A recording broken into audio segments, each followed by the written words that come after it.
Salut les amis, j'espère que vous allez bien, vous êtes en pleine forme aujourd'hui. Alors dans cette vidéo, je vais tout simplement vous raconter une histoire. Donc voilà, installez-vous tranquillement, mettez-vous au chaud, prenez-vous un bon petit thé et c'est parti. Donc aujourd'hui les amis, je vais vous raconter l'histoire de Jean. Donc Jean, c'est un jeune homme sportif, très talentueux, bourré de potentiel et je vais vous raconter tout simplement son parcours de vie. Alors Jean, quand il est jeune, il se fait repérer pour entrer en sport-études de tennis. Que Jean est très doué en tennis. En plus de ça, c'est un bosseur, il est très sérieux. Et rapidement, il gagne des tournois. Il se fait repérer pour entrer dans un sport-études pour passer professionnel en tennis. Donc il s'entraîne sérieusement, il a une très bonne hygiène de vie, il se blesse quasiment jamais. C'est une machine de guerre, notamment aux entraînements. Il fait des très bons entraînements, il fait beaucoup de tournois qui sont très bons. Sauf que un jour arrive un tournoi qui est primordial, qui est capital pour lui, pour qu'il puisse entrer par la suite dans le monde professionnel. Et là, ce qui va se passer, c'est que ce tournoi-là, il est à deux doigts de conclure en finale de ce tournoi-là. Et il va se passer quelque chose, un je ne sais quoi, quelque chose de bizarre qui va faire qu'il va échouer. Il va malheureusement répéter ses mauvaises expériences, c'est-à-dire que dès qu'il est aux portes du succès, aux portes de la victoire, aux portes de changer de statut, il va se passer à chaque fois un je ne sais quoi très étrange. Il va se faire des blessures qui sont improbables. Il va avoir des problèmes avec son matériel, il va avoir des problèmes avec l'arbitrage, il va avoir des problèmes avec ses coéquipiers. Bref, à chaque fois, il se passe quelque chose, un truc bizarre, qui fait que malheureusement, il ne pourra jamais passer professionnel et son rêve de devenir tennisman pro s'est envolé au bout de quelques années. Donc, ce qu'il fait, c'est que après ça, après avoir du coup enterré son rêve de devenir joueur professionnel, il va reprendre ses études. Il va entrer en école de commerce. Parce que Jean est, en plus d'avoir un corps athlétique, c'est en même temps un cerveau, il est très intelligent et en plus de ça, c'est un bosseur.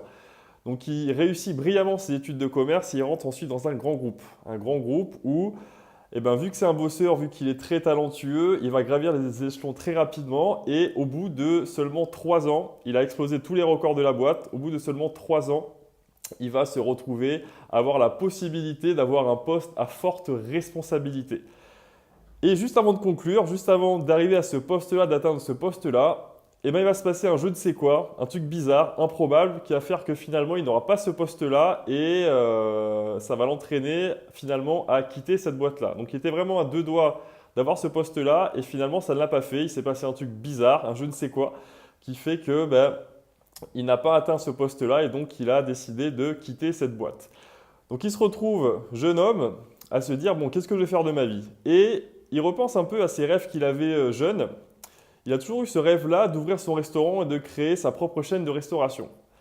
Donc vu que c'est un bosseur, vu qu'il a été ancien sportif de haut niveau, il a vraiment un mindset fort, et tout simplement il va se lancer dans la création d'entreprises, il va être entrepreneur et il va donc chercher à créer son restaurant.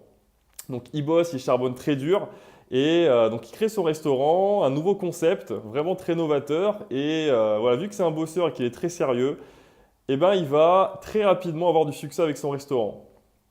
Et ce qui va se passer, c'est que lui, son premier objectif, c'était voilà, vraiment de créer une sorte d'empire de la restauration et donc de trouver par la suite des partenaires pour faire sa chaîne de restaurant qui est vraiment très novatrice. Et très rapidement, son restaurant fait le buzz, il cartonne et il commence très vite à avoir des possibilités de partenariat pour vraiment créer son empire de la restauration. Et au moment où il doit réellement conclure ces projets-là, conclure ces partenariats-là, il va se passer un truc bizarre, un je ne sais quoi, qui fait que finalement, en fait, il ne va jamais pouvoir faire ces partenariats-là et son restaurant ne pourra jamais prendre l'ampleur qu'il mérite. Donc tout simplement, ce qu'il va faire, c'est qu'il va abandonner, alors qu'il était vraiment à deux doigts de réellement créer un empire de la restauration, il va abandonner pour finalement revenir à un poste salarié qui est largement en dessous de ses réelles capacités. Alors, si tu as vu le titre de la vidéo, je pense que tu sais de quoi je parle quand je dis le je ne sais quoi. Le je ne sais quoi, c'est tout simplement l'auto-sabotage. Donc notre ami Jean, il s'est auto-saboté toute sa vie. C'est quand même dommage. Fort potentiel, très talentueux, en plus un bosseur, un esprit sain dans un corps sain. Et malheureusement, il se retrouve voilà, à un poste qui est largement sous-coté par rapport à ce qu'il vaut vraiment. Et des personnes comme Jean, il y en a énormément, que ce soit en entrepreneuriat, que ce soit dans beaucoup de domaines. Des gens qui ont un réel potentiel, mais malheureusement, par auto-sabotage, elles vont être réellement en dessous de leur capacité. Alors l'auto-sabotage, qu'est-ce que c'est? Pour moi, c'est réellement l'art de foirer des objectifs ou de foirer des projets pour lesquels on a vraiment un vrai potentiel, mais pour lesquels, en fait, par manque de confiance en soi et par manque d'estime de soi, on ne va pas se sentir légitime ou en mesure de les réaliser et de les assumer. Donc ça arrive à énormément de personnes et je trouve ça vraiment dommage parce que je considère ça comme un peu le fléau des entrepreneurs qui se lancent notamment et même aussi de certains sportifs. Parce que en ne s'autorisant pas à exprimer notre vrai potentiel, mais malheureusement, on va souvent viser des objectifs qui sont en dessous de nos réelles capacités. Donc, ce qu'il faut vous dire déjà, c'est que derrière l'auto-sabotage, il y a une peur. C'est la peur qui va faire qu'on va s'auto-saboter. Souvent, ça va être donc la peur de l'échec, mais également la peur de réussir. Là, dans le cas de l'histoire de Jean, c'était un auto-sabotage par peur de réussir. C'est-à-dire que ce qui va se passer, et il faut bien comprendre ça, le cerveau humain, lui, fonctionne sur deux modes, c'est-à-dire éviter la douleur, éviter le coup de bâton qui fait très mal et aller vers le plaisir, aller chercher la carotte, aller chercher entre guillemets, la jouissance. Donc, ce qui va se passer, c'est que si dans votre inconscient, le fait de réussir, le fait de, par exemple, de changer de statut, de passer professionnel ou de passer directeur, va être perçu comme beaucoup plus douloureux que ça va vous rapporter du plaisir, eh ben, vous allez vous auto-saboter. Parce que le cerveau humain, il n'est pas fou. C'est-à-dire que le but, c'est de assurer votre survie et d'aller chercher le plaisir. On est vraiment une tête chercheuse à plaisir. On veut absolument éviter ce qui nous fait souffrir. Donc si le fait de réussir, si le fait de changer de statut va faire que peut-être que votre entourage va vous rejeter, peut-être qu'on va vous jalouser, peut-être qu'on va vous critiquer, peut-être que vous allez vous retrouver seul, peut-être que vous ne savez plus forcément à qui faire confiance, ou enfin bref, toutes ces représentations-là qu'on peut avoir sur le succès, si le succès va générer pour vous plus de douleur, plus de souffrance que de plaisir, quand vous allez vous retrouver à deux doigts de réussir, même si c'est à votre portée, vous allez vous auto-saboter. Donc ça, c'est des mécanismes qui sont inconscients. Donc là, la question que tu veux peut-être me poser, c'est ouais, mais Mickaël, mais comment ne plus s'auto-saboter? Donc c'est une vaste question, je partage beaucoup ça en coaching. Mais déjà, je vais te partager certains conseils là, que je donne et que j'applique aussi à moi-même parce que voilà, moi, le premier, je m'auto-sabote, je me suis beaucoup auto-saboté. Et voilà, en appliquant certains principes, en apprenant à mieux se connaître, eh ben, on arrive finalement à mieux dealer avec ça et à avancer vraiment vers ses objectifs. Donc déjà, première chose qu'il faut bien comprendre, c'est que on est finalement, donc on va aller chercher à fond le plaisir, on va vouloir éviter la douleur. Donc il faut différencier le court terme du long terme. Souvent dans les processus d'auto-sabotage, on va vraiment penser court terme, c'est-à-dire qu'on va vouloir éviter la douleur à court terme, par exemple si on doit réussir ou s'il va y avoir un changement. Alors que si on se représente finalement une douleur au long terme qui peut être beaucoup plus dure que la douleur à court terme qu'on veut éviter, et bien finalement cette douleur à court terme-là, on va la voir comme une étape pour après aller vers un confort au long terme. On va prendre un exemple de la vie courante. Un homme célibataire qui veut trouver une femme et qui croise à un moment donné une femme qui lui plaît, qui peut peut-être être la femme de sa vie. En fait, il va avoir deux choix.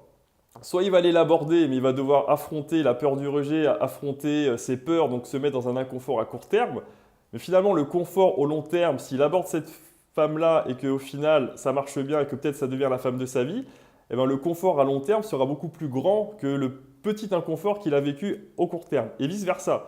S'il n'ose pas y aller, qu'il veut éviter la douleur et l'inconfort à court terme, eh bien, peut-être que l'inconfort à long terme sera beaucoup plus grand parce que peut-être qu'il passe à côté de la femme de sa vie. Donc c'est un exemple de la vie courante. Mais il faut vraiment vous représenter ça, c'est-à-dire qu'il y a court terme et long terme.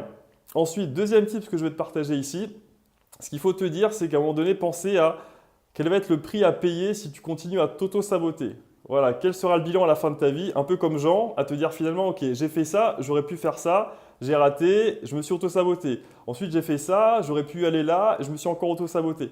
Donc, tu vois, si tu te représentes encore une fois toutes ces douleurs-là que tu pourrais éprouver à la fin de ta vie, par exemple, eh ben, tu verras que ça va te pousser à passer à l'action et à passer outre tes peurs. Il faut savoir que si tu as vraiment un objectif que tu désires fortement, il y aura forcément de la peur.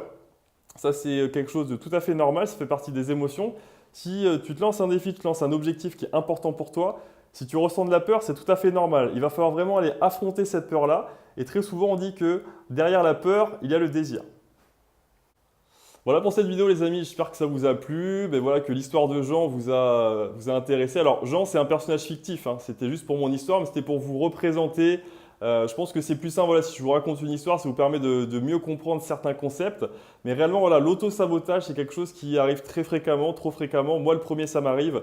Donc vraiment, il faut apprendre à mieux se connaître, il faut apprendre à se développer personnellement, à muscler son jeu, comme disait Aimé Jacquet à l'époque, pour vraiment voilà, aller vers ces objectifs-là qui nous font peur, mais qui finalement cachent les rêves qu'on a et qu'on veut accomplir. Voilà, j'espère que cette vidéo vous a plu et tu peux la liker et la partager autour de toi pour que ça aide un maximum de personnes. À très bientôt. Ciao!